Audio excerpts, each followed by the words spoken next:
선악의 패러다임에 묶여 있음에 대해서 철저하게 이렇게 계속 표현하고 고백되어지는 장이라서요. 이제 그것의 더 신빙성이 있는 것은 바울이 바울 자신을 내어놓으면서 이제 바울 자신의 고백처럼을 인용하면서 자기 안에 하나님의 없음을 계속해서 드러내고 있기 때문에 그 설득력이 더 강한 것 같아요. 예. 그래서 이제 이 죄에 대해서 설명을 하는 부분을 볼 수가 있습니다. 근데 일단 이 죄에 대한 인식에서 중요한 것은 그 근본적인 죄에 대한 설명을 계속 바울은 집중하고 있다. 그러니까 바울도 이런 표현을 했죠. 근본의 죄를 설명하고 또 현상의 죄를 지금 같이 설명을 했는데, 현상의 죄를 지금 여기서 7장에서는 중시하고 있는 게 아니라요, 근본적으로 잘못되어져 버린 나의 모습을 말씀을 통해서 지금 고백하고 있는 걸 볼 수 있습니다.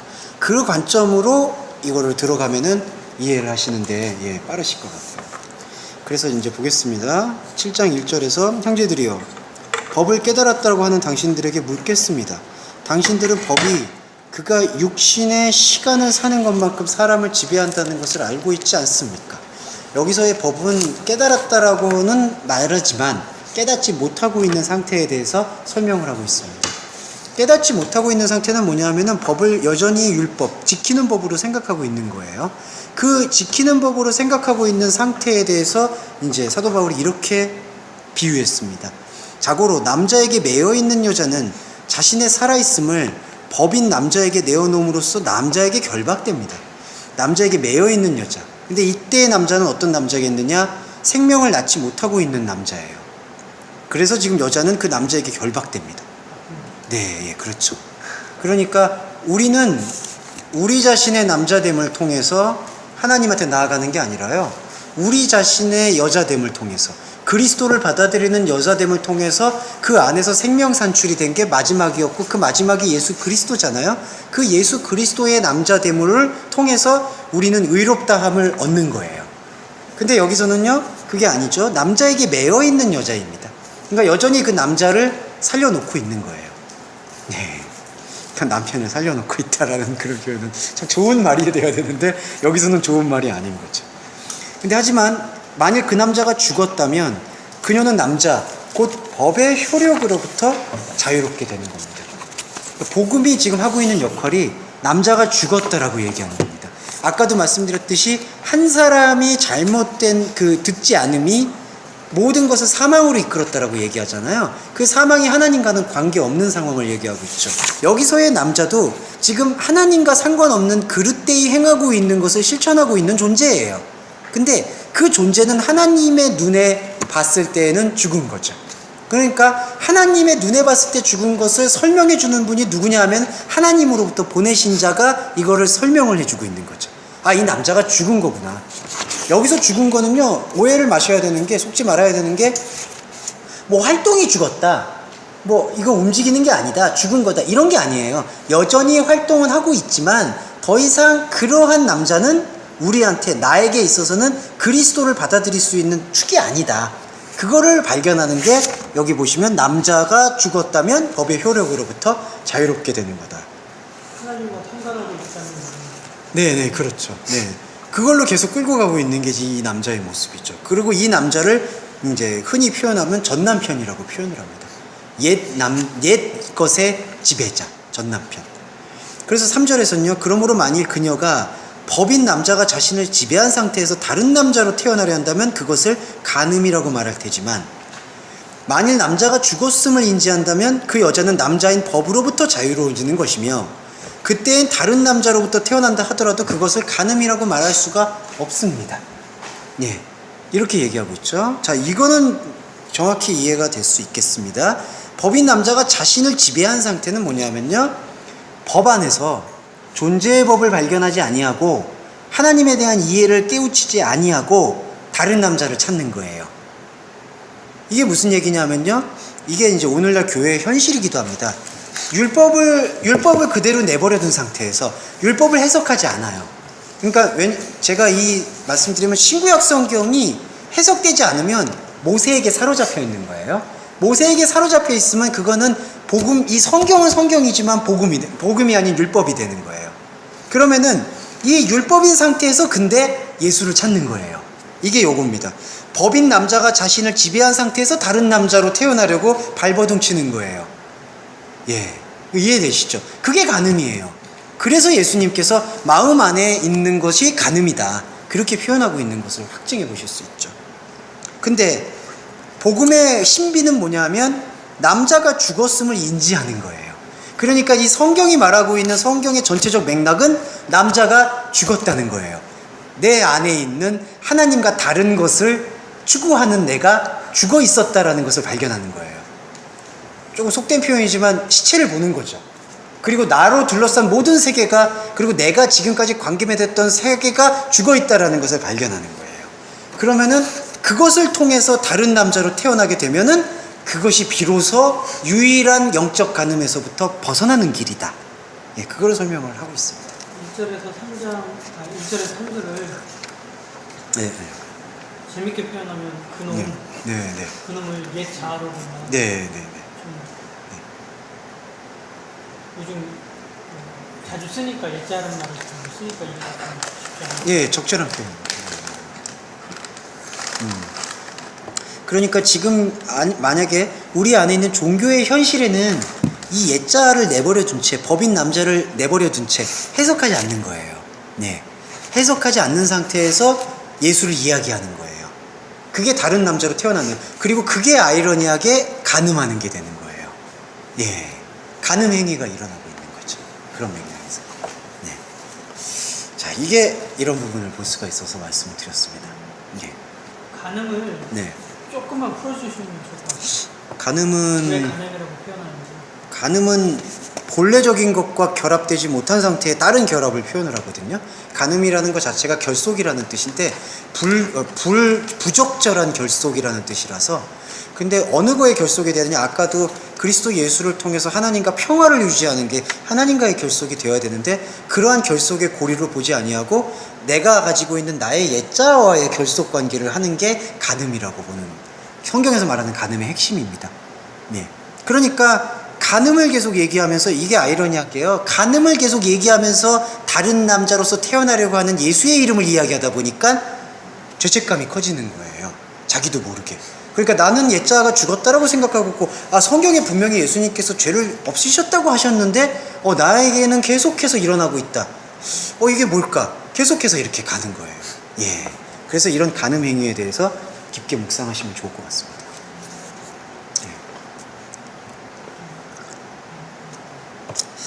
말이 못하지만 실제로. 네. 실제 간음? 아니, 우리도 교회라고 하는, 예. 교회라고 지칭하는 모임 가운데 있는 거잖아요. 네. 교회 가운데 되게 많잖아요. 청만하고 정말 실제로는 간음을 자행하고 가르치는. 맞습니다. 자, 그리고 4절과 6절 간음, 생각하니까 무겁네요. 예, 간음 생각을 좀 그래도 깊이 하시면서 4절로 넘어왔습니다. 두 번째 단락이고요. 나의 형제들이여, 당신들은 그리스도 그 몸을 통하여 법에 대해서 사망 선고를 받았습니다. 이게 아까 그 법을 통해서 모든 것이 죽어 있다라는 사실을 발견하는 거예요. 그게 법이 아까 그 몸의 효력 없음을 선포하는 거하고 마찬가지죠. 그래서 여기 보시면 법에 대해 사망 선고 받았습니다. 이는 당신들이 하나님의 열매 맺기 위하여 죽음으로 이르다는 그리스도, 그 다른 남자로 태어나는 생명 신비한대로 끌어들이기 위함입니다. 여기서 보시면요, 하나님의 열매잖아요.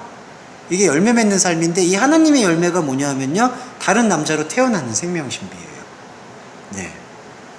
5절은요, 우리가 육의 시간 안에 있었을 때에는, 이게 바로 하나님의 시간과 지금 상관없는 시간을 육의 시간이라고 표현합니다. 이 육의 시간 안에 있었을 때는 법을 통해 나타난 죄의 욕구들이 사망으로 열매 맺기 위해서 우리 지체들 안에서 자기 파괴적인 행동을 지속했다. 여기 욕구라고 표현됐는데요, 이 욕구라는 의미가 고난이라는 의미입니다. 예, 그러니까 아까도 말씀드렸듯이 자기 십자가가 여기에 해당이 돼요. 법을 통해 나타난 죄의 욕구들이 사망으로 열매 맺는 겁니다. 그러니까 자기 고행이나 자기 수행을 통해서 열매 맺는 게 바로 사망으로 열매 맺는 거고요. 이러한 열매 맺음은요, 자기 안에서는 보람차고 의미가 있을 수 있겠지만 결국에는 하나님께 우리가 진정으로 드려야 될 우리 자신의 생명의 시간들을 계속해서 좀먹기 때문에 자기 파괴 활동이 되는 거예요. 그러니까 나는 알차게 사는 것 같고 의미 있게 사는 것처럼 느껴지지만 사실은 그 안에 있는 영의 공허함이 계속해서 지속되고 있는 것을 유괴 시간 안에 있었을 때 법을 통해 예속된 그 죄의 종교성입니다. 죄의 욕구를 통해서 나타난 사망의 열매 맺는 행위들입니다. 이 고난이라는 게 땅에 묶여있는 고난인 거죠? 예, 맞아요. 예. 하늘을 갈망하게 한 고난이에요. 예, 하늘의 갈망과는 관계없이 땅 안에서 의미를 부여하려는 고난. 예. 그리고 6절은요. 그러나 이제 우리는 자기 파괴적 억압 안에서 죽음을 경험함으로 법으로부터 벗어나게 되었습니다. 자, 이거는 이 5절의 상황들에서 발견하는 걸 얘기하는 거예요. 지금 저희가 5절을 지금 같이 풀고 얘기 드렸잖아요. 이 죄의 욕구가 우리가 진짜 실현해야 될 종교적인 고난이 아니었구나. 땅의 고난이었구나. 그거를 지금 이해하고 인식하게 되면은 그걸 인식하게 하는 그 자기 파괴로부터 벗어나게 되는 겁니다. 그러면 6절에서는요. 자기 파괴적 억압을 그 억압, 자기 파괴를 계속해서 우리 안에서 하나님에 대해서 좀먹고 있는 그 자기 파괴의 억압 안에서 죽음을 경험하는 거예요. 그러면 법으로 벗어납니다. 이 법은 어떤 법이냐? 율법이죠. 존재의 법이 아니라. 예. 그래서 여기서 보시면 그러므로 우리가 종의 미덕을 발휘해야 한다면 이게 바로 이제 종노릇, 아까 말씀드렸던 그 왕노릇, 종노릇 그런 단어였죠. 만일 우리가 종으로서 살아가야 된다면 그것은 영의 새로움 안에서 종노릇하는 거지 죽은 옛 법조문에서 종노릇하는 게 아니다라는 것을 또 한번 명백히 하고 있습니다. 그래서 자꾸 사도 바울은 다 어떤 서신서들 보면 인사말에서 예수 그리스도의 종된 바울이라고 얘기하잖아요. 근데 그러한 종됐다라는 게 어떤 사는 것의 실천 통해서 자기 고행이나 수행을 통해서 종됐다라는 예전의 종노릇이 아니라는 것을 다시 한번 확증하고 있습니다. 예, 그게 바로 4절과 6절 안에 있는 지금 사망 상태에 대한 설명입니다. 자, 그 다음에 7절 보세요. 그러므로 우리가 어떤 말을 할 수 있습니까? 법이 죄입니까? 죄 아닙니다. 예. 그리고 이렇게 말합니다. 내가 법을 통하지 않았다면 죄를 알지 못했을 것입니다. 예. 법이 과도한 욕망에 사로잡히지 말라고 기록한 바를 보지 몰랐다면 욕망과 탐욕을 알지 못했을 것입니다. 그러니까 이 법은요, 지금 아까 말씀드렸던 그 존재의 법을 깨닫기 위해서 존재의 법을 이야기하기 위해서 필요한 양심의 법들에 대한 것들을 이야기하는 거예요. 양심의 법에서 욕망과 탐욕을 이야기하면서 이 욕망과 탐욕을 보면서 내 안에는 이 탐욕을 내가 이겨낼 수 있는 것이 사실은 없었구나라는 것을 발견하는 것으로 그 법은 쓰임새가 쓰이는 거죠. 이게 율법의 깨닫는 법, 발견할 수 있는 법의 쓰임새입니다. 근데 이 죄는 이것을 어떻게 악용하고 있느냐. 그러니까 하마르티아 죄를 계속해서 은폐하려는 죄입니다. 이 죄들은. 우리 안에 근본적으로 하나님과 떨어져 있음을 은폐하려고 하는 죄는 어떻게 되냐. 하지만 죄는 외제화된 계명. 이 외제화된 계명이 뭐냐 하면은 밖으로 드러난 계명. 깨닫는 법이 아니라 지켜야 될 계명, 지켜야 될 법이라는 것이죠. 그러니까 하지만 죄는 그 외제화된 계명을 통해 눈에 드러난 기회를 통해서 내 안에서 모든 탐욕을 산출해내었습니다. 법이 없으면 죄가 죽어있기 때문에 그렇습니다. 예, 이런 고백들이 이제 등장을 합니다. 이 탐욕 안에는요, 탐욕을 억제하려는 그 탐욕도 탐욕이에요. 그러니까 계속해서 악순환이 반복이 되는 거죠. 그 탐욕이 보였어? 그 탐욕을 나는 억제할 거야. 그 억제하는 탐욕도 자신을 탐욕스럽게 만드는 거예요. 예, 그래서 금욕과 방종 모두 탐욕이 지금 빠져있는 상태를 고발하고 있습니다. 자, 그 다음에 9절하고 이제 단락을 넘어가서 읽어드릴게요. 나의 본래는 법과 관계없는 삶을 살아왔습니다. 그러나 법을 지켜야 한다는 계명이 내 안에 제시된 후에는 법이 재생되었고 그로 인해 나는 죽었습니다. 네, 나에게 생명으로 지속을 독려해야 될 계명이 도리어 사망 상태에 이르게 한 것입니다. 그 다음에 죄가 계명을 통해 그것을 지켜내는 하나의 계기를 확보한 뒤에 나를 철저히 기만했고 그것을 죽음에까지 이르게 했습니다. 밝히지만 법 자체엔 성스러운 구별의 신비가 있습니다. 계명 역시 거룩함과 외로움, 의로움, 그리고 선함을 드러냅니다. 예, 이게 지금 고백의 관점인데요. 이 고백의 관점에서 조금 어렵지만 중요하게 보셔야 되는 게 첫 번째 9절입니다. 본래는 법과 관계없는 삶을 살아왔다. 이게 법이 없이 살아왔다라는 얘기로 보기가 어려워요. 이거는 조금 애매한 표현인데요. 이거는 결과론적 표현을 먼저 하는 겁니다. 무슨 얘기냐면 이 법을 지켜야 하는 법으로 인식하는 것이 아니라 하나님과 함께하는 법으로 인식할 수 있는 삶의 가능성을 갖고 있었다는 것이죠. 네. 그러니까 이게 지금 법과 관계없는 삶을 살았다라는 게 그냥 법이 없이 살았다라는 표현이 아니라 지키는 법이 아닌 발견되는 법으로서 살아갈 수 있는 그런 삶의 조건들을 가지고 있었다는 거예요. 그게 우리 인간들의 모습입니다. 우리 인간들 안에 지금 양심이 있잖아요. 사람을 사랑하는 마음들이 있잖아요. 그게 다 복음의 파편들이죠. 그러한 파편들은 그 파편들을 통해서 그것을 지켜야 되는 것으로 구원을 이루게 하는 것이 아니라 그러한 파편들을 통해서 그 파편들 안에는 하나님을 알만한 것이 없었음을 고백하는 생명의 고백을 이끌어내는 발견되는 법으로의 기능이 되어져야 된다는 거예요. 그러니까 9절에 본래는 법과 관계없는 삶을 걸었다는 게 그냥 이 법을 모르는 채 살았다는 얘기가 아니라 원래의 법을 구현시켜야 되는 파편으로서의 법을 갖고 있었다. 재료로서의 법을 갖고 있었다라는 표현입니다. 근데 그러나 법을 지켜야 된다라는 계명이 제시됐다는 거예요. 법이 발견되어지는 법이 되어지는 게 아닌데 계명이 이걸 속여서 법이 이걸 지켜서 너는 하나님과의 관계가 유지되는 거야 라고 주입시킨다는 거죠. 그게 바로 법을 지켜야 한다는 계명이 제시되었다는 거예요. 그리고 이거는 바울의 표현만이 아니라 바울과 같이 유대교인들 그리고 우리 안에 있는 모든 모습들 안에서도 법을 하나님의 지켜야 하는 법이 아닌 발견해야 되는 법으로 발견해야 되는 게 아니라 지켜야 되는 법으로 인식하게끔 만들어준다는 거죠. 법을 지켜야 하는 계명이 내 안에 제시됐다. 처음에 네. 법과 관계없는 삶을 걸어왔습니다를 창조주 하나님과 관계없는 삶을 살아왔습니다 라고 보면 이상한가요?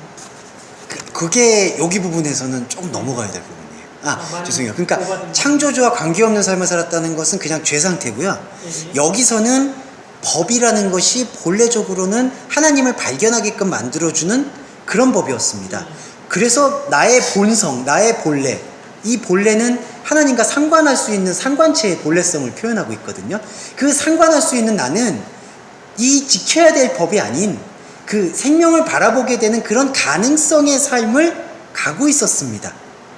그러니까 이게 냉정하게 말하면 법이 갖는 기능은 그러한 가능성에서 법은 지키는 게 아니라 발견하는 법이구나. 그거를 깨우치는 것으로 전환이 돼야 되는데 근데 지금 율법을 받은 이스라엘 백성들은 그런 모습이 아니라 그 법을 생명으로 전환시키는 법이 아닌 죽이는 법, 지켜야 하는 법으로 이제 전환시켜 버렸다는 것이죠. 제가 말한 거는 네. 역으로 그 역으로 좀 생각하시면 좋을 것 같아요. 네. 하나님과 상관 있는 삶을 살아가는 예, 그 살아가려는. 법 가운데 있었습니다. 네네네네. 그리고 그리고 그게 아까 말씀드렸던 그 이방인들도 양심을 갖고 있다라고 얘기하잖아요. 예, 그게 있었다는 걸 지금 표현한 거예요. 예. 그러니까 하나님을 향한 양심. 예. 그러니까 그게 하나님을 향한 양심이 되어질 수 있는 그 재료였다는 거죠. 예. 그리고 그 재료를 결정적으로 이끌어줄 수 있는 게 법이에요. 그러니까 그 재료들을 가지고 하나님에게로 향할 수 있도록 만들어줘야 되는 본성이 율법이에요. 율법. 그게 십계명이에요. 근데 여기서는 지금 그렇게 이러한 인간이 갖고 있는 양심 가능성들을 하나님을 향할 수 있도록 연결해주는 그 생명의 법과의 관계로 연결시켜 줘야 되는 건데 아시겠지만 모세의 법이 바로 그러한 역할을 해야 되는 거거든요. 근데 모세의 법이 지금 어떠한 법으로 돌변해 버렸냐? 지켜야 한다는 계명으로 돌변해 버렸다라는 거예요. 예. 그러니까 이게 좀 어렵습니다. 근데 좀 잘 이해해 주시면 좋아요. 그러니까 본래는 법과 관계없는 삶이 그게 하나님과 원래 향하고 있었고 잘 살았는데 이게 들어와서 죽었다. 그런 표현이 아니라 하나님을 향할 수 있는 재료들이었는데 이러한 재료들이 제대로 된 레시피로 쓰이지 않고 완전히 이상해져 버렸다라는 표현을 지금 여기서 하는 거예요. 원래는 다른 뜻을 갖고 있었는데 네. 왜곡시켜졌다라고. 예, 그렇게 뒤바뀌어 버렸다. 예, 그거를 지금 설명하는 게 법을 지켜야 한다는 계명이 내 안에 제시된 후에는 죄가 재생되었다. 이게 뭐냐 하면은 죄가 재생되었다라는 의미가 죄가 다른 의미, 죄가 전혀 다른 것으로 나에게 제시되어 버렸고 그로 인해 나는 생명으로 살아가야 되는데 그러지 못하고 죽어버렸다라는 것을 선포하고 있습니다. 예, 죽은 거예요. 예, 그러니까 지금요, 이 9절 이후부터는 지금 사도 바울이 지금 자신의 죽어 있음을 지금 설명하는 장이에요. 예. 자, 그쵸. 그거 공감 좀 되시죠? 예. 약간 어려웠어서. 예, 이거 되게 어렵습니다. 아니, 사실 이거 저도 해석하기가 좀 어려워가지고 그러는데, 예. 이거 이해되시죠? 어떠세요? 이건 좀 짚고 넘어가시면 좋을 것 같은데. 그러니까 관계 없는 삶을 살았다가 법이 들어와가지고 나 죽었습니다. 그러니까 그전에는 그럼 안 죽었냐? 이런 얘기가 아니라 법은 본래 발견하게 될 법을 위해서 존재하는 재료들이었는데, 근데 그 재료들을 연결해주는 생명의 율법, 하나님, 모세를가 받았던, 하나님을 통해 받았던 그 법이 우리를 죽이는 법으로 돌변해 버렸다라는 거예요. 그게 왜 돌변했냐? 지켜야 한다는 계명이 되어버렸기 때문에. 그리고 이런 인식의 근본은요, 계명에 대한 선입견이에요. 자, 계명을 이제 우리가 다시 재편해야 될 필요가 있습니다. 다시 재편하는 게 뭐냐면요, 계명이라는 인식을 들었을 때 이게 하나님의 커맨더스, 명령이라는 인식을 듣게 돼요. 나는 하나님이다. 근데 구약에서 보시면 구약의 핵심은 나는 하나님이다, 나는 스스로 있는 자이다, 거기 안에서 완결이 돼요. 무슨 얘기냐면 하나님이 주시는 계명의 본질은 내가 하나님이다, 내가 하나님을 너희가 알아가는 것이다, 내가 하나님임을 너희가 발견하는 것이다 라는 것 안에 계명이 다 담겨 있어요. 그래서 예수님이 너무나 탁월하시게 결정적으로 무슨 계명이 가장 중요합니까? 라고 물었던 제자의 질문에 하나님 사랑하고 이웃을 너 몸같이 사랑하는 게 계명이다. 다른 곳에서 계명을 찾을 이유가 없다. 근데 구약의 백성들과 구약의 기록들에서는 그 계명이 나는 스스로 있는 자라는 것에 대한 그 인식을 갖는 게 아니라, 아, 저렇게 높고 대단한 분이, 우리의 모든 걸 지은 분이 우리한테 지금 뭔가를 명령을 하고 있구나, 지켜야지. 그리고 그것만 지키면 저 모든 걸 창조한 분이 나하고 같이 복을 준다라고 하셨기 때문에 지켜야지. 그러니까 이렇게 왜곡이 돼버린 거죠. 예. 이 구절이 그러니까 적었나요? 네. 구약을 모세의 율법 시대라고 하는데, 네. 율법을 주신 목적은 하늘에 계신 나 하나님을 네. 바로 향할 수 있는 네. 지침으로 줬음에도 불구하고, 예. 9절 이후부터 얘기된 건 네. 얘네가 율법주의에 빠져있게 되어버렸다. 예, 그렇죠. 그걸 지켜야 하는 계명으로 이해하기 때문에.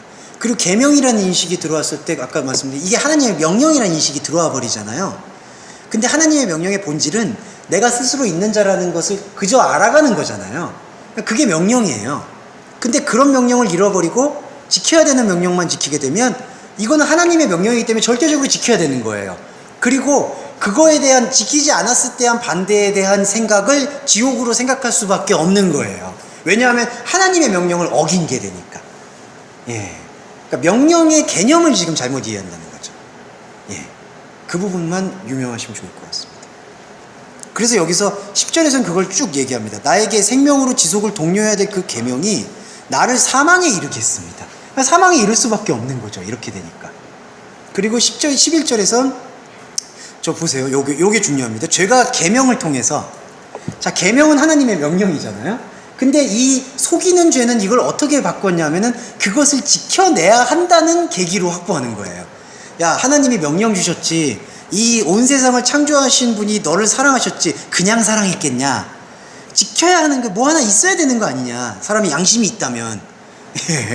그래서 여기 보시면 지켜내야 하는 계기를 확보한 뒤에 나를 철저히 기만하는 거예요, 지금. 예. 그래서 율법이 수만 수천 가지로 막 쭉쭉쭉쭉 나오는 거죠. 그러니까 이게 기만되고 있는 거예요. 그래서 그거를 죽음에 이르게 했죠. 왜냐하면 이거는 하나님과 상관없는 명령인 거죠, 사실은.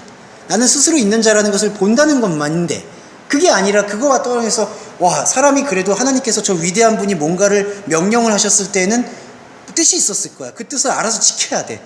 그게 우리를 철저히 기만하고 있는 거죠. 네. 그 부분까지가 단락이고요. 예, 13절 부분으로, 예, 뭐, 네, 뭐, 예, 하시면서, 예, 예, 알겠습니다. 바로 나가겠습니다. 예, 형준님 뭐 하시면서, 예, 13절 나가겠습니다. 쭉 나갈게요. 이 선한 것이 나에게 사막으로 나타난 것입니까? 결코 그럴 수 없습니다. 예, 선한 것이 뭐냐면 계명이죠. 아까 12절에서 말하는 계명은 선합니다. 근데 아시겠지만 선한 이는 한 분이라고 해서 선함을 존재로 치환을 했죠. 예. 그러니까 선한 것은 사망이 아니죠. 그러니까 이렇게 표현한 겁니다. 선한 것이 사망이 된 겁니까? 그러니까 계명이 사망입니까? 이게 아니란 얘기를 지금 하고 있는 겁니다. 그래서 선한 것이 나에게 사망이 된 것입니까? 결코 그럴 수 없습니다. 선한 것을 통해서 죄가 폭로되게 하기 위함입니다. 그러니까 죄의 본질이 보이도록 하는 거예요. 선의 목적은. 죄의 본질은 뭡니까? 의가 없음을 우리로 하여금 발견하게끔 해주는 거예요. 선한 것을 통해 죄가 폭로되게 하기 위함인데 그 죄가 내게서 계명을 통해 더욱 강고한 죄로서 기능할 수 있도록 하기 위해 사망을 적극 실천하게 된 것입니다. 강력한 어떤 더 견고하게 만드는, 예, 그러니까 더 명백하게 만드는, 네, 그런 뜻입니다. 근데 저 보세요. 요거는 이게 지금 어떻게 표현되냐면요, 선한 것을 통해서 죄가 폭로되기 위함이라는 게 본질의 죄가 드러난다는 얘기거든요. 하나님과 관계없음 내가 지금 드러남이에요. 그 드러남을 통해서 뭐냐면요, 죄가 내게서 계명을 통해 더 선명한 죄, 더 강력한 죄, 더 강력한 죄로 기능한다. 근데 이 강력한 죄가 비교냐, 양적인 비교를 얘기하는 게 아니죠. 왜냐하면은 이거는 죄가 죄로 보이는 거예요. 그 얘기를 다시 풀어서 말씀드리면, 이 죄가 이런 거구나. 죄의 실체를 보여주는 거예요. 이게 바로 휘페볼렌 하마르톨로스, 더 선명해진 죄. 죄가 내게서 계명을 통해 더 선명해지도록 하기 위해서 사망을 적극 실천해요. 근데 이게 바로 역설적인 겁니다. 이게 내가 사망 상태임을 계속해서 적극적으로 발견하는 거예요. 바울이 지금 그걸 하고 있는 거고 우리도 지금 그걸 하고 있는 겁니다. 그러니까 사망을 적극 실천하는 거는 반대로 얘기하면 지금 생명을 발견하는 거예요. 이거 이해되시죠? 네. 죄가 계명, 예. 네, 네. 생명을 바라볼 수 있게. 그쵸, 예. 그러니까 하나님과 상관없던 내가 죽어 있음을 더 철저히 발견하게 되면 하나님과 함께하는 내가 더 철저히 살아나는 거죠. 그래서 사망을 적극 실천하는 거예요. 네. 그래서 14절에서는 이렇게 표현합니다. 우리는 법이 푸뉴마티코스, 영적이라는 사실을 알고 있습니다. 이게 사도 바울이 이제 깨닫는 거죠. 이 법이 영적이구나. 영적인 건 뭐겠습니까? 영을 향하는 거잖아요. 이게 존재의 법의 실체예요. 그러니까 법은 우리가 지켜내는 것을 지금 이야기하는 것이 아니라 향하는 것을 이야기하는 거예요. 우리의 헌법도 아시겠지만 헌법이 실행법이 있고 그냥 선포법이 있잖아요. 헌법 1조에서 11조는 뭐 행하는 게 아니잖아요. 국민에게 대한민국 주권은 국민에게서 나온다. 그건 뭐 우리가 뭐 나오는 게 아니라 이게 선포하는 거잖아요. 대한민국 국민은 주권이 있다. 이건 행하는 법이 아닌 거예요. 법의 기능에서도 이미 이렇게 등장이 되고 있습니다. 그리고 나머지의 실행법들이 나오는 거죠. 뭘 잘못하고 뭘 잘못하고 뭘 잘못하고. 여기서도 마찬가지예요. 이게 법은 영적이다. 영을 향하는 것이다. 그러니까 우리한테 그저 주어져 있는 것이 우리한테 선포되는 것이다. 그래서 법이 영적이라는 사실을 알고 있습니다. 근데 여기서 또 하나의 사망 상태를 고백하죠. 나는 영적 체계를 담을 수 없는 육적 존재고 죄의 영향력 아래에 있다. 자기 지금 사도 바울의 고백 안에서는요, 이건 현재 고백이에요. 그리스도를 발견하고 보니까 나라는 자는 영적 체계가 아니라 육적 존재구나. 육적 체계를 갖고 있구나. 그렇게 되는 거죠. 그러면서 15절에서 나는 결코 내 자신이 필사적으로 행하던 그 법의 본질을 깨달을 수가 없었습니다. 이때 나는 그리스도와 연합되지 않는 나죠. 예. 그것은 계속해서 행해요. 근데 본질을 깨닫지 못해요. 그러니까 왜냐하면 그 뜻이 나는 뜻을 실행한 것이 아니라 내가 증오하고 배척하려 했던 그것을 행했기 때문입니다. 뜻을 실행하는 게 아니라 뜻의 실행은 뭐냐면 뜻을 아는 거죠. 듣는 거죠. 아까 순종이 나왔기 때문에. 근데 이게 아니라 내가 증오하는 것들을 넘어서려고만 노력했던 거예요. 그러면 사도 바울이 증오했던 것은 간음, 살인, 탐욕, 음란, 거짓 이런 것들이에요. 그러니까 자신이 혐오하는 것들만 넘어서기 위해서 그것을 안 하면은 계명을 지키는 거라고 생각하는 거죠. 그러니까 지금 하나님의 뜻과는 상관없는 상태가 되니까 계속 사망의 열매를 맺는 거고, 계속 사망의 열매를 맺다 보니까 계명의 의미 자체가 완전히 흐릿해져 버리는 현상입니다. 그래서 사도 바울이 자신이 죽어있다는 사실을 고백하는 거예요. 16절 볼게요. 그러나 만일 내가 뜻을 추구하지 않았던 것을 행했다고 말한다면 법이 선함에 속했다라는 것을 함께 말할 수 있습니다. 본래 나는 내 자신이 사망을 향하는 것을 추구하지 않았습니다.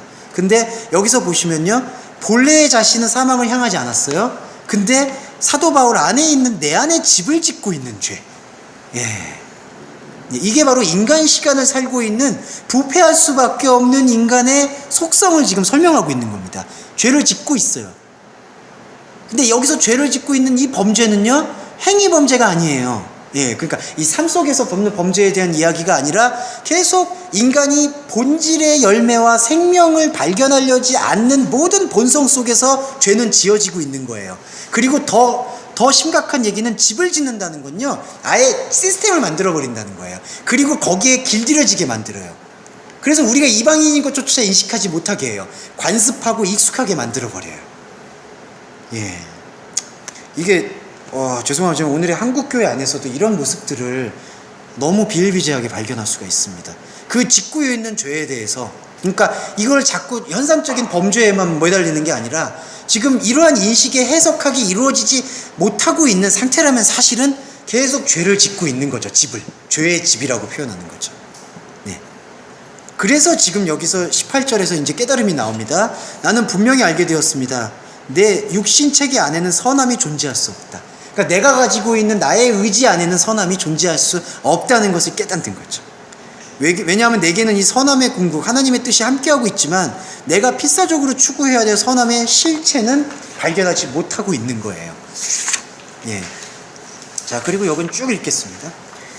나는 내 자신이 품고자 했던 뜻을 행하지 않고 오히려 뜻과는 상관계없는 악함을 따라 살고 있었습니다. 뜻과는 관계없는 악함이 뭡니까? 그 파라푸토마타 상태죠. 왜냐하면 본질의 죄를 알려주는 것이 복음 위에는 없었잖아요. 예. 근데 구약이 지금 복음이 어떻게 됐느냐? 완전히 지금 뒤틀려 버렸죠. 그러니까 사도 바울의 고백처럼 뜻과는 관계없는 악함을 따라서 사는 거죠. 여기서의 악함이 행실의 악함이 아니에요. 예. 행실의 악함은 여기 안에 하나의 그냥 포함되는 합집합의 요소 중에 하나입니다. 행실의 선함도 이 행실의 악함에 귀속되는 거예요. 이해하시죠? 왜냐하면 본질의 뜻이 지금 드러나지 않는 상태에서 모든 게 사망이니까. 예. 그러니까 20절에서 그러므로 하나는 분명합니다. 내가 뜻하지 않았던 그것을 행하면 그것은 내 자신이 추구하는 게 아니라 나의 육신 체계 안에서 체계를 견고히 하는 죄입니다. 이거는 죄한테 자신의 책임을 돌리는 게 아니라 발견하는 거를 고백을 하는 거예요. 아, 이게 하나님이 모르는 상태에서 쌓고 있는 집이구나. 예. 이 집을 내가 무너뜨리는 것도 아니에요. 예, 이게 중요합니다. 이게 중요한 게 왜냐하면 21절에요. 그러므로 나는 하나의 법을 발견하게 됩니다. 나로 하여금 선함의 행함을 뜻하는 체계에 악한 것이 함께 배치되어 있다는 것을 말입니다. 이게 선악 패러다임의 절정입니다. 그러니까 자신은 선함을 행하려고 하는데 본질의 선함이 주어지기보다 자신의, 그러니까 바울이죠. 그리고 우리죠. 우리가 가지고 있는 생각의 의지 안에는 선함을 행하려고 하면은 꼭 악함이 보이는 거예요. 선악, 선악. 예. 이 기준으로 지금 선함을 행하는 내에게 악함이 함께 있는 거예요. 이게 무너지려면은 누가 와야 되냐? 그리스도가 와야 되는 거예요. 그리스도가 온다는 게 그냥 받아들이는 게 아니라 그리스도가 옴으로써 이 사실이 우리 안에서 발견되어지는 거예요. 지금 복음이 그 역할을 하는 거죠. 네. 그래서 22절에서 나의 내면의 사람을 따라 하나님의 나는 내면의 사람, 이게 속사람이라는 표현입니다. 이게 바로 하나님의 말씀에 의해서 진정으로 불려져야 될 나예요. 나의 내면의 사람을 따라서 하나님의 법을 기뻐하지만 나는 내 지체, 육신 체계 안에 있는 다른 법과 상관합니다. 아, 처절하죠? 이 다른 법이 내 마음의 법과 정면으로 대항해서, 그러니까 내가 진짜 봐야 될 나를 보지 못하겠죠. 원수 되었을 때 원수로 만들었죠. 원수로 만들어가지고 여지없이 내 육신 체계 안에 기생하고 있는 죄에게 예속된 법으로 나의 내면의 나를 완전히 사로잡는 거예요. 네. 그래서 24절과 25절이 감사의 고백이 되는 겁니다. 이러한 모습의 고백이 비참이에요. 네. 그러니까 이게 막, 나는 죄 지었습니다. 그러니까 행위죄를 막 벗어나지 못합니다. 이런 맥락이 아니라 이 고백이 25절을 끌어오는 거예요. 이 사망의 몸에서 누가 나를 구원합니까? 세상과 사람의 의지에서는 구원되는 게 아니고 25절에서 나는 만났습니다. 감사한다라는 것은 감사란 표현이 만난다는 표현입니다. 나는 만났습니다. 우리의 주 예수 그리스도를 통한 하나님으로 인해 감사하는 겁니다. 만나는 겁니다. 이 감사의 때에 비로소 내 자신이 마음으로는 하나님의 법을, 육신으로는 죄의 법을 따르게 되는 것을 발견합니다. 근데 여기만 설명드리고 잠깐 쉴게요. 자, 이걸 편의상 번역하면요, 어떻게 되냐면, 나는 그냥 마음으로 하나님의 법을 하는 거야. 그리고 육신은 죄의 법을 따르는 거야. 그러니까 나는 이제 육신 버리고 하나님의 법만 따르면 돼. 이거 영지주의예요. 육신을 어떻게 버립니까? 못 버려요. 그러니까 그거 자체의 전제를 버려야 돼요. 나는 좀 육신적 존재예요. 그러면 지금 이 표현이 어떤 표현이냐? 십자가와 부활로 연동하시면 똑같아요. 마음으로 하나님의 법을 섬긴다는 건 내 안에서 부활하신 그리스도를 통해서 법의 본질을 보는 거예요. 마음으로는 하나님의 법을. 두 번째는 십자가예요. 십자가는 뭐냐면요, 육신 체계 안에서 죄의 법을 보는 거예요. 이 지금 사도 바울의 7장의 고백이 죄의 법을 보는 거예요. 그러니까 육신 체계 안에 있음을 사도 바울은 지금 7장에서 철저히 한 거예요. 육신 체계 안에 있을 때에는 사람에게 주어진 재료로서의 선함도 악함 속에 귀속돼 버리는구나. 다 사망 상태로 가버리는구나. 이게 바로 내가 가진 육신 체계구나. 오호라 나는 공고한 몸이다. 그거를 고백을 하는 게 육신 체계 안에서 죄의 법을 따르는 거예요. 예. 그러니까 이해하시죠? 죄의 법을 따른다는 게 죄를 짓는 법을 따라간다는 얘기가 아니라 죄를 고백한다는 얘기예요. 그러니까 내 육신 체계는 뭐냐면 내 안에 의가 없는 장소잖아요. 내 안에 의가 없는 장소를 고백을 하는 거예요. 내 안에 의가 없습니다라고. 그게 바로 육신 체계에서는 죄의 법을 따르는 거고, 그러면 동시에 육신 체계 안에서 죄의 법을 따르게끔 만들어주신 분이 내 안에 육신 체계 안에 그리스도가 없음을 발견해 주신 분이 그리스도니까 그 그리스도를 통해서 마음으로는 하나님의 법을 따라가는 거예요. 존재의 법이 성취가 되는 게 여기에 나오고 있습니다. 네. 예. 그러면 또 이제 고통이 밀려와시 아니 고통이 아니라 좀 힘드시죠. 예. 그렇지만 이게 존재법에 대한 더 나올 수 없는 이제 마지막 부분의 지금 설명으로 보시면 됩니다.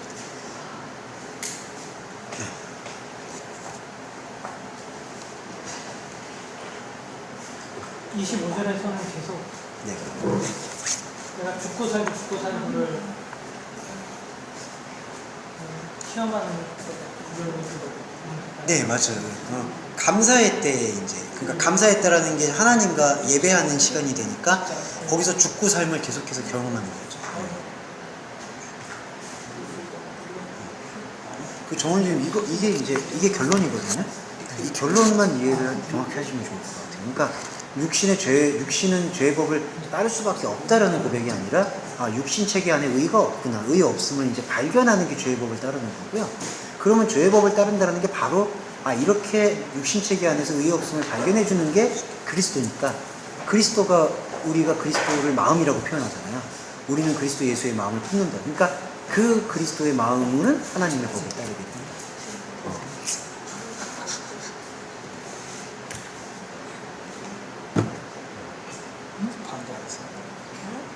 그러니까 존재론적으로 이런 고백을 하게 되고 마음으로 하나님의 법을 육신의 체계 안에서 그 현상을 보고서도 그 안에서 본질을 발견하게 된다는 뜻인 거죠. 예, 그렇죠. 그리고 이제 저희가 이 유기적 관계를 말씀드렸잖아요.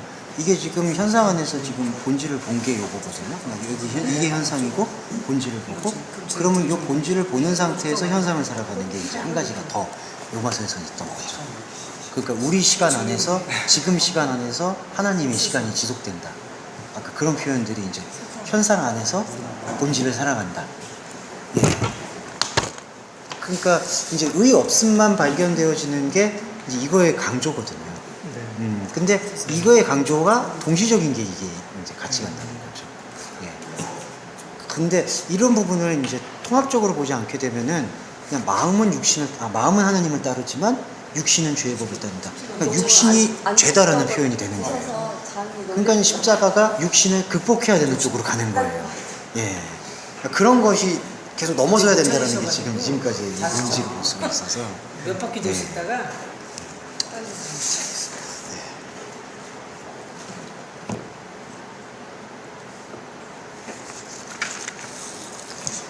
집사님, 요 부분도 아까 이거 이해 같이 안 해주세요. 이거. 이해하셨어요? 예. 요거.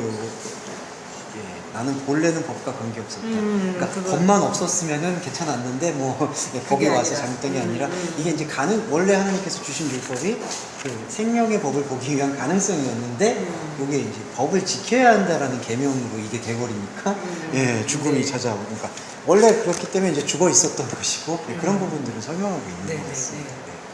그 다음에 이것도 많이 왜곡돼 있어서 그러니까 마음으로는 하나님의 법을 육신으로는 죄의 법을 그래서 많이 또 교회에서 가르치게 되는 게 그러니까 육신이 문제다. 그래서 육신의 정욕을 제어하면은 마음만으로 신실하게 따를 수가 있게 된다. 이제 그렇게 되는 건데 이거는 육신 체계 안에서 하나님을 알만한 것이 없다라는 걸 발견하는 게 죄의 법이고 그거를 발견하게 되면 동시에 내 안에 발견하게 해주신 그리스도가 있기 때문에 하나님의 법을 따를 수가 있다라는 네. 같은 의미에 대한 것을 표현하는 거예요. 9절 말씀은 네.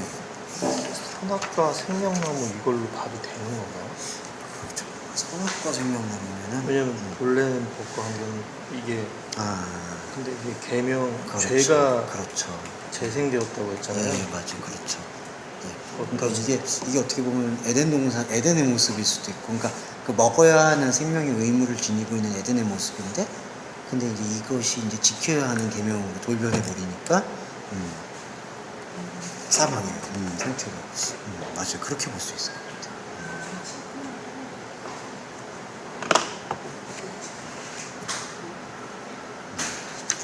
그다음에 역시 죄의 기만성은 11절에서 가장 정확하게 설명된 것 같아요. 그러니까 계명을 통해서, 그러니까 계명은 선한데 네. 그 계명이 아까 그 계명의 두 얼굴이었던 것 같아요. 계명을 명령으로 생각하는 사람의 명령 생각에서는 지켜야 되는 것으로 그 계명을 이해하는 거고, 근데 하나님께서 우리한테 계명이라고 얘기한 거는 지키는 계명이 아니라, 그 자체가 내가 지금 스스로 있는 자라는 것을 너희가 아는 것이 계명이다. 근데 여기서 이 사악한 하마르티아의 속성은 계명을 통해서, 하나님의 명령을 통해서 명령의 본질을 이렇게 왜곡시킨 거죠. 지켜내야 한다라는 하나의 계기를 확보한 다음에 그걸로 이제 바울을 기만했고, 그때 당시 모든 사람을 기만했고, 오늘의 우리들도 기만할 수가 있다는 거죠. 그래서 이걸 죽음에까지 이렇게 하고 있다.